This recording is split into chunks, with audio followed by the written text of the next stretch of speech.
और नरेश वाले कांड में भी जो न्याय सम्मत बात है वो होनी चाहिए। एक झांपट के बदले आप हजारों डंडे दो तो ये कौन सा कानून है? कहने का अर्थ होता है, जो उनका कहने का भाव था वो बहुत गलत था। मैं हाउस में ही था, इस तरह बदतमीजी से जिस तरह के उनने शब्द काम में लिए वो बहुत ज़्यादा गलत था। अभी अविनाश गहलोत ने एक सार्वजनिक भाषण में कह रहे थे कि भाई हमारी तो सरकार ही पर्ची सरकार है, हम पर्ची से हमारी सरकार चलती है। जो उनके लोग कह रहे हैं वो कुछ भी कह देते हैं बाहर, लेकिन सदन के अंदर आप लोग जिस तरीके से पर्ची सरकार कहते हो, क्या वो मर्यादा? तो क्या सच्चाई है? पर्ची नहीं है, सरकार नहीं है क्या?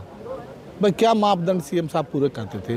पर हम हमारे किसानों की, मजदूरों की, युवाओं की बात तो रखते हैं ना हाउस में। अब हमको हाउस में नहीं जाने दे रहे कि मेरे निरंतर फोन टैप हो रहे हैं, तो अब वो खुद ही कह रहे हैं इस बात को। फिर उनने नोटिस दिया, नोटिस के जवाब में भी उनने ये कहा कि मैंने ये नहीं कहा कि मेरा फोन टैप नहीं हो रहा। और भारतीय जनता पार्टी की सरकार सही मायने में पूछो तो करोड़ी लाल की वजह से ही बनी है।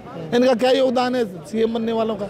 आपके कैबिनेट मंत्री को आप इस तरह से परेशान कर रहे हैं तो इससे ज्यादा और गलत क्या हो सकता है? देखिए, विधानसभा के बाहर निरंतर गतिरोध जारी है और इस गतिरोध के बीच में एक मॉक पार्लियामेंट का आयोजन किया गया, जिसके कार्यकारी अध्यक्ष बनाए गए घनश्याम मेहर।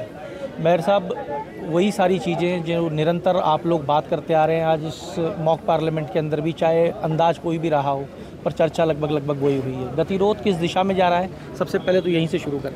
देखो, गतिरोध तो मंत्री के व्यक्तित्व से जारी हुआ है और वो अगर इस बात को कभी स्पंज कर देते तो कोई गतिरोध वाली बात ही नहीं थी। चला के इशू बनाया गया है और ये इतने दिनों से जो विवाद खड़ा हुआ है, सिर्फ बात पे बात बेकार होती चली गई। हमारे नेता टीकाराम जूली जी ने, गोविंद सिंह डोटासरा जी ने जब खेद व्यक्त कर दिया तो फिर बात कहाँ बाकी रही? अब ये तो सरकार की हठधर्मिता है और उनका घमंड है। जो नहीं, आप लोगों का कहना है कि दादी शब्द जो है वो अमर्यादित है, असंसदीय है। सामने से कहा जा रहा है कि कहने का भाव होता है, कहने का अर्थ होता है। जो उनका कहने का भाव था वो बहुत गलत था। मैं हाउस में ही था, इस तरह बदतमीजी से जिस तरह के उनने शब्द काम में लिए वो बहुत ज़्यादा गलत था। ठीक है, तो वो भाव और वो शब्द दोनों आपको अमर्यादित लगा, इसके ऊपर विवाद शुरू होता है। अमर्यादित सरकार कहती है कि पर्ची सरकार निरंतर रूप से आप लोग शब्द इस्तेमाल करते हो, क्या ये शब्द संसदीय और मर्यादित है क्या? उनका मंत्री कह रहे हैं पर्ची सरकार। अभी अविनाश गहलोत ने एक सार्वजनिक भाषण में कह रहे थे कि भाई हमारी तो सरकार ही पर्ची सरकार है, हम पर्ची से हमारी सरकार चलती है। जो उनके लोग कह रहे हैं तो प्रदेश की जनता जानती है और हम लोग कहते हैं तो क्या गलत कह रहे हैं? उनके नेता भी कह रहे हैं। क्या अविनाश गहलोत ने नहीं कहा क्या? मीडिया में बहुत चला वो कि हमारी सरकार तो पर्ची से चलती है, तो वही लोग कह रहे हैं, तो इसमें कोई गलत नहीं है। पर्ची से वो कुछ भी कह देते हैं बाहर, लेकिन सदन के अंदर आप लोग जिस तरीके से पर्ची सरकार कहते हो, क्या वो मर्यादा? तो क्या सच्चाई है? पर्ची नहीं है, सरकार नहीं है क्या? भाई क्या मापदंड सीएम साहब पूरे करते थे? कौन सा उनका ऐसा वो था? कितने बार एमएलए बने, कितने उनके क्या रहे? तो वो पर्ची से सीएम बने, पहली बार विधायक बने और आते उनको सीएम बना दिया गया। तो बहुत सारे लोग दौड़ भाजपा का लेना देना है, वो पहली बार वाले जीत के आए जब भी बनाया, तो लेना देना है। तो वो करोड़ी लाल जी कह रहे हैं, हम मेरे को तो कह दिया था मोदी जी ने कि आप तैयारी करिए, आपको सीएम बनाएंगे।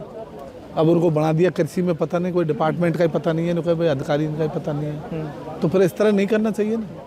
सर, गतिरोध जो है वो जब विधानसभा शुरू हुई थी, राज्यपाल का जब अभिभाषण हुआ था, गतिरोध उसके बाद ही कहीं ना कहीं नजर आने लग गया था। नेता प्रतिपक्ष बोल भी नहीं पाए। नहीं, उस टाइम भी इतना नहीं था। हम लोग हाउस चलाना चाहते हैं, हमको भी जनता ने भेजा, जनता हमसे भी आशा रखती है। जब हमको जनता ने भेजा, जनता हमसे भी आशा रखती है। सरकार भले हमारी नहीं हो, पर हम हमारे किसानों की, मजदूरों की, युवाओं की बात तो रखते हैं ना हाउस में। अब हमको हाउस में नहीं जाने दे रहे, तो इससे ज्यादा और दुर्भाग्य की बात क्या हो सकती है? ये लोकतंत्र थोड़ी है। ठीक बात है सर। आपने मॉक पार्लियामेंट के अंदर जो बातें की हैं, जिसमें दो अहम विषय निकल के आए। एक तो डॉक्टर किरोड़ी लाल मीणा का फ़ोन टैपिंग विषय, जो आपने निरंतर रूप से उठाया और सरकार ने कहा कि वही फ़ोन टैप नहीं हो रहा है। कैसे देखते हैं सर इसको? क्या ये विषय खत्म मान लिया जाए? देखो, पहले उनने कहा और कल परसों अभी वो पाली में एक प्रोग्राम में गए कि मेरे निरंतर फोन टैप हो रहे हैं, तो अब वो खुद ही कह रहे हैं इस बात को। फिर उनने नोटिस दिया, नोटिस के जवाब में भी उनने ये कहा कि मैंने ये नहीं कहा कि मेरा फोन टैप नहीं हो रहा। तो ये सच्चाई है, फोन तो टैप हो रहे हैं उनके।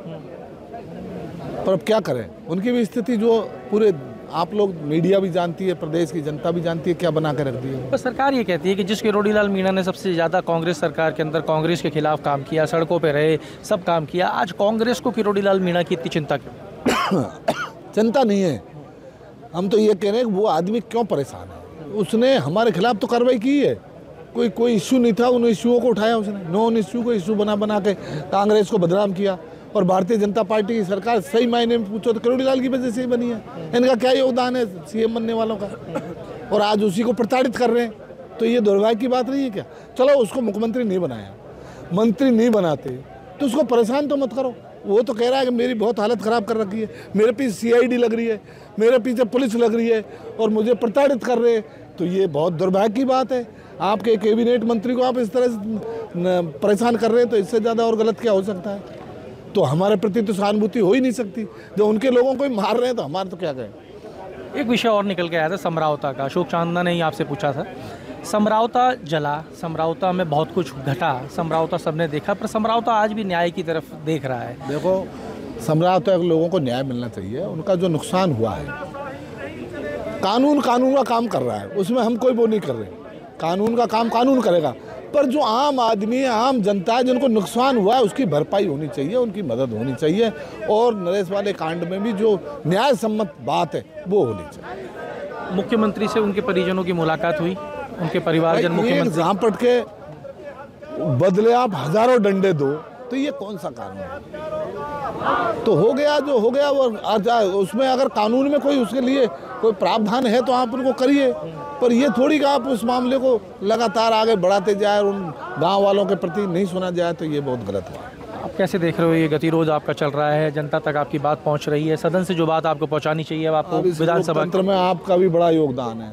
आप भी चौथे स्तंभ के रूप में काम करते हो। हम तो आपसे ही आशा है, मीडिया के लोगों से ही, कि भाई हमारी बाहर बैठे हुए की आवाज़ राजस्थान की जनता तक पहुँचे और जनता में ये सब बातें उजागर हो कि सच्चाई क्या है और गलत क्या है, सही क्या है। तो देखिए, आप ये सुन रहे थे घनश्याम मेहर को, जिन्होंने खुलकर अमर उजाला के साथ में बात की है। डॉक्टर किरोड़ी लाल मीणा के विषय पे बात की है, नरेश मीणा के विषय पे बात की है।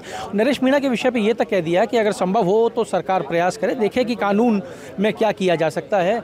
इतना अत्याचार नहीं होना चाहिए। गतिरोध बरकरार है। केवल एक विषय है कि जो इंदिरा गांधी के नाम के आगे दादी लगाया गया, उस अमर्यादित शब्द को हटाया जाए और गतिरोध खत्म हो जाएगा और 6 विधायकों का निलंबन रद्द किया जाए। ये मांग निरंतर चल रही है, पर जो मुद्दे इनको विधानसभा में उठाने थे, अब वो सड़क पे विधानसभा के गेट पे बैठकर ये मॉक पार्लियामेंट के माध्यम से, हंसी मजाक के माध्यम से लोगों तक पहुंचाने का प्रयास कर रहे हैं। तो जुड़े रहिए हमारे साथ। अमर उजाला के लिए जयपुर से मैं आशीष। अगर आप ये वीडियो YouTube पर देख रहे हैं तो हमारे चैनल को सब्सक्राइब करें और बेल आइकन को दबाना ना भूलें। अगर आप Facebook पर ये वीडियो देख रहे हैं तो हमारे पेज को लाइक करें।